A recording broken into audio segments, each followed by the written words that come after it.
guys, welcome again to my YouTube channel. Saying guys, bago natin simulan yung tutorial, make sure nakasubscribe ka, click the notification para updated sa mga tutorial natin guys. Sabi guys, magandang umaga, magandang tanghali, magandang hapon, magandang gabi, kung anong oras mo ito napapanood itong video to. Meron po sa inyo guys na share po na about po sa TV. Meron ka ba guys na CRTV, yung meron pong puwitan guys, yung makaluma, or meron kang flat screen na hindi po siya built-in po yung smart po niya. Ginawin po niyo ng paraan. Ito ulit po dito guys, sa client ko po. Ginawin po niyo ng paraan para po magkaroon po guys ng TV box. Kadalasan po na nabibili po natin guys na mga mumurahin, local po yun. Ito po yung kadalasan namin nabibili po natin sa online. MXQ Pro 5G 4K. Local lang po ito guys ha. Meron kasi guys ng mga ganitong aparato na local, na ganito po itatak.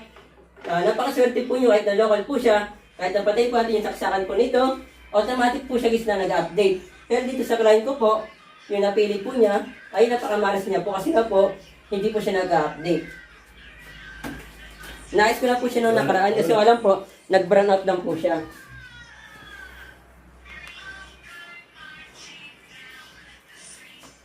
Hindi po kasi siya guys nag-update. Yung sa kaibigan ko po, sa kaibigan ko po nung tinig ko po yung ganito po, yung nag-update naman po. Dito po sa binili po ng client ko po, na same po sila ng tatak, hindi po siya nag-update. Paano nga po gagawin kapag gano'n nangyari? Para hindi na po kayo magpapagawa po sa mga ibang technician po dyan. Pero hindi naman po masama po isa magpagawa po sa mga technician na katulad ko po. Kasi talent po namin yan. Para lang po ito guys sa mga nagtitipid po. Kaya share ko po ito guys sa mga wala po pampagawa guys ha. Meron kasi mga technician po na sisingilin po kayo ng mahal. Yung iba naman, sisingilin po kayo ng mura. Yung iba naman po, ililibre lang po kayo kasi madali naman po siya gawin. Pero okay naman guys na magbayad kasi talent po namin yan. Yeah. Eto guys, 12 volts lang po itong aparato na ito, itong smart TV box na ito guys. Kahit hindi na po siya tagay sa saksakan guys, TV na po ipapatayin po nyo kasi nga po di po siya nag-update. Wait lang po natin siya. Ganyan talaga po siya, matagal po siya mag-open, ganyan po talaga yung mga local. Napakamahal po kasi yung mga original guys, mga nasa 1,000. Nagkaroon na po ako ng ganun. Kasi wala po na ibenta ko na. Napakabilis po yung kumilos, nag-update po yung oras niya kahit napatayin po yung saksakan. Wait lang po natin siya guys kasi nagre-loading pa po siya. Ito na po siya na open na. Ito po yung problema na sinasabi ko po sa inyo. May ito po yung sa TV 7:01 Wednesday, December 31. Ibig sabihin po late na po siya. Late na po yung nakalagay po sa inyo na date. Dito po sa cellphone natin, dapat po magkapareho po sila guys. So, ayun o. Saturday, April 26.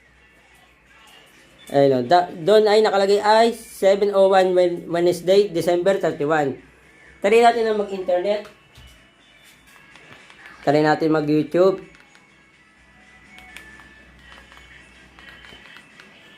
YouTube tayo. Try natin na mag-YouTube.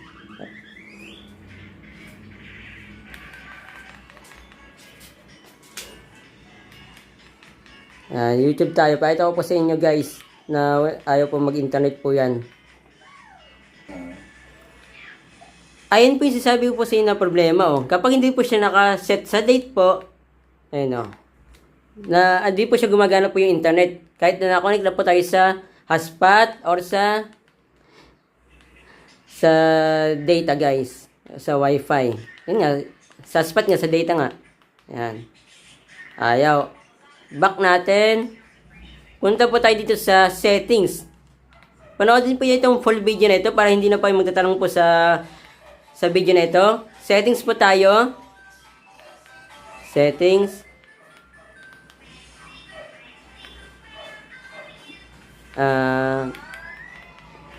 Hanapin po natin dito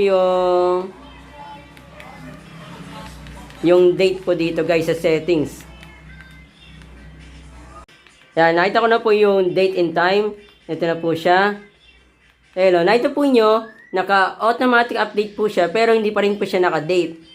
Naka-update po yung date. Ayun. Naka-automatic date and time. Ganyan po kasi gagawin kapag i-set po natin sa automatic date and time. Kahit napatayin po yung saksakan po, hindi po siya magbabago yung time. Pero ngayon guys, dito sa binili po nila guys na local, kahit na ganyan po nila, hindi pa rin po nag-automatic yan.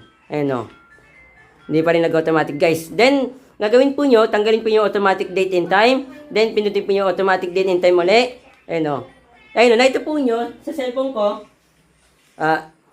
April 26, 4:03. Doon po sa cellphone, ayun o, 4:03 na po guys o. Naga na po siya. Ano lang natin guys, ulitin lang natin ulit guys. Ulitin lang natin. Yan. Kapag ayaw pa rin po yan, ito lang po kasi diferensya po dyan eh. I-PM po nyo kasi PM ngayon guys. PM. Okay na yun, huwag nyo na pakialaman yan guys. Okay na yun, wala nang problema yan. Okay na natin. Then, automatic date and time po natin. Ayaw magbago guys eh. Ulitin na natin. Yan. Okay natin. Yan, naka-PM na po siya. Huwag na po natin pindutin yung automatic date and time kasi lumalabas po yung AM po. Umalis po siya sa set po natin. Back natin. Back. YouTube tayo.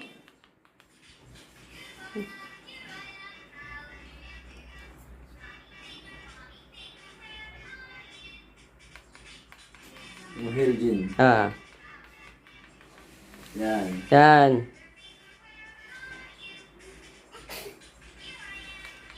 Yan.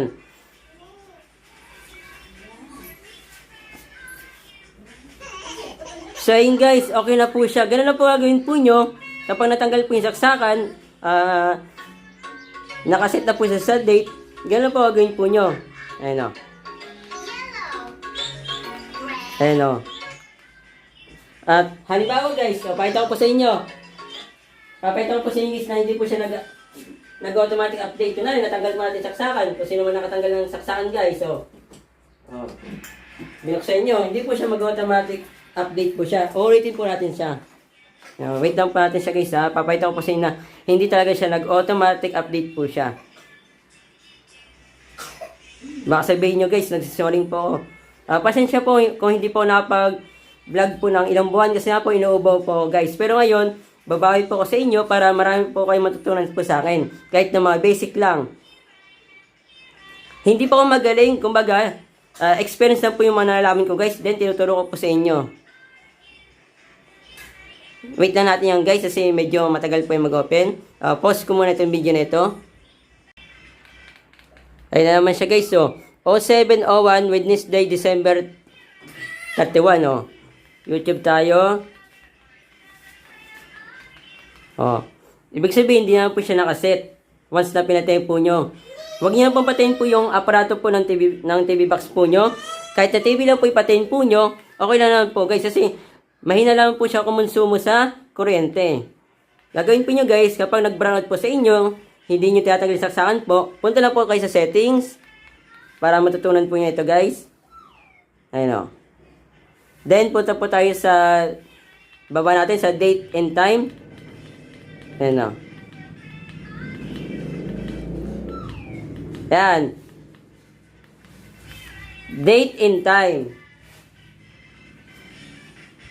Then dito, huwag na po natin yung pindutin guys.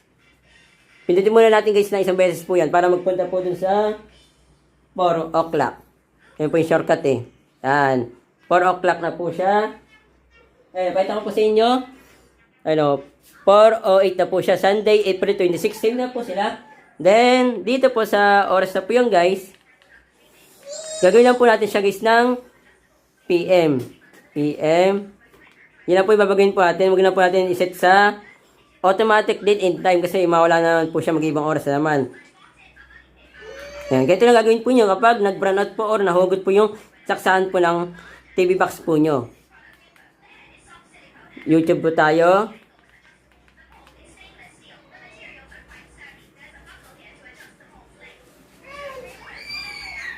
Yung apo po kasi nila guys, mahilig po na manood po ng YouTube. Ayun guys, so gano'n lang po siya kadali po na ayusin po kapag natanggal po yung saksakan na hindi po siya nag-update, nag-auto-update. Gano'n lang po siya kadali na ayusin kapag nag-brown out po. Play po tayo.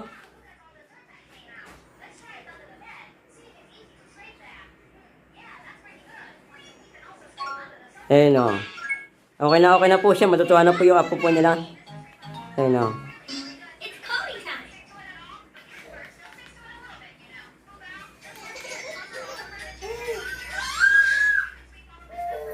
Ayun o, manonood na kayo. Wait lang ha. Naghahang lang eh. Ganun lang siya guys na kadali po na ayusin po yung binili po yung TV box na local na ginawa po yung paraan para po magkaroon po ng smart TV po yung CRTV po yun na may poitan po sa likod or yung may plus screen po na ganito na wala po siyang built-in po na smart TV. Para po alam po niyo guys yung gagawin. Kahit na hindi po niyo kakilala guys, pakishare po itong mismong video para po alam na po nila guys gagawin po yung sa CRTV po nila na may box or yung plus screen po nila guys na wala pong built-in po na smart TV. Kapag sinara nyo ito yung video, dadami itong views, mas madami tayong natulungan na tao. Yun lang po, masat po. God bless po, ingat po yo.